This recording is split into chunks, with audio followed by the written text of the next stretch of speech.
नमस्कार। आजकल देश में एक नई तरह की पॉलिटिक्स चल रही है, प्रसाद पॉलिटिक्स। अभी तक आपको पता चल गया होगा कि आंध्र प्रदेश के श्री तिरुपति मंदिर के प्रसादम लड्डू में गाय की चर्बी, सुअर की चर्बी और फिश ऑयल मिलाए जाने की चर्चा है।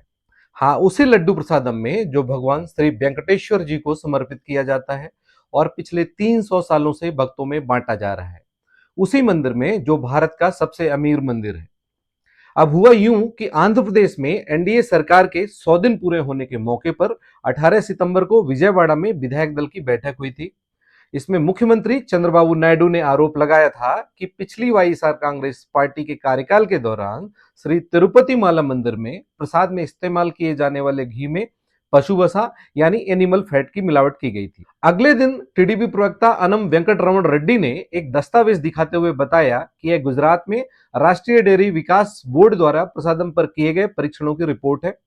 इस दस्तावेज में कहा गया है कि तिरुपति प्रसादम में वास्तव में गोमांस, वसा, लाड और मछली का तेल इस्तेमाल किया गया था।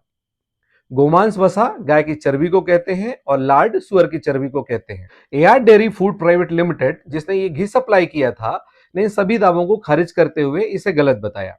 इंडियन एक्सप्रेस की एक खबर के मुताबिक एआर डेयरी ने बिल्कुल स्पष्ट तौर पर यह मना करते हुए कहा कि जो रिपोर्ट टीडीपी के द्वारा पब्लिक की गई है उसमें कहीं पर भी यह मेंशन नहीं किया गया है कि इसके सैंपल एआर डेयरी के घी के सैंपल हैं।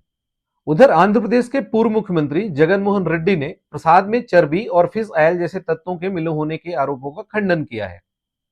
वाईएसआरसीपी ने 20 सितंबर को आंध्र प्रदेश हाई कोर्ट में एक याचिका दायर कर सत्तारूढ़ तेलुगु देशम पार्टी के इस दावे को अदालत की निगरानी में जांच कराने की मांग की है। अब इस पूरे विवाद के बीच मंदिर प्रशासन का क्या कहना है? तिरुपति तिरुमाला देवस्थानम के कार्यकारी अधिकारी श्यामला राव से जब द प्रिंट ने सवाल किया कि क्या इस तरह के किसी घी का इस्तेमाल हुआ है, तो उन्होंने स्पष्ट रूप से कहा नहीं। उनके अनुसार एयर डेयरी के द्वारा सप्लाई किए हुए 10 टैंकर्स में से 4 टैंकर्स जो 6 जुलाई और 12 जुलाई को सप्लाई किए गए थे, उनकी गुणवत्ता बहुत खराब थी, इसलिए उन्हें रिजेक्ट कर दिया गया था और उन घी का इस्तेमाल प्रसाद बनाने के लिए कभी किया ही नहीं गया।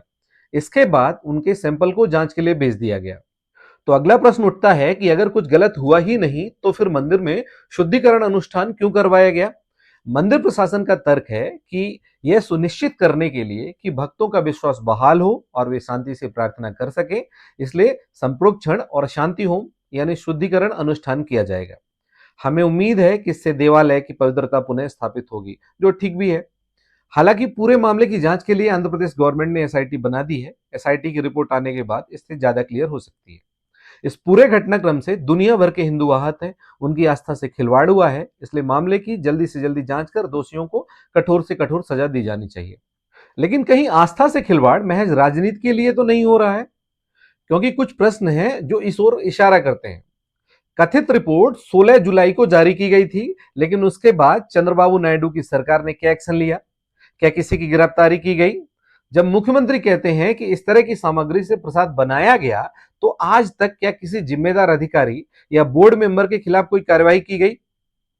सबसे बड़ी बात है, शुद्धिकरण अनुष्ठान 3 महीने बाद क्यों किया गया?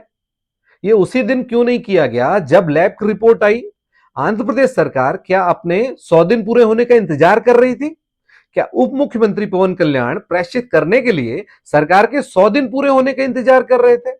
क्या ये श्रद्धालुओं की आस्था से खिलवाड़ नहीं है? कहीं कोई राजनीति के लिए करोड़ों हिंदुओं की आस्था से खिलवाड़ तो नहीं कर रहा?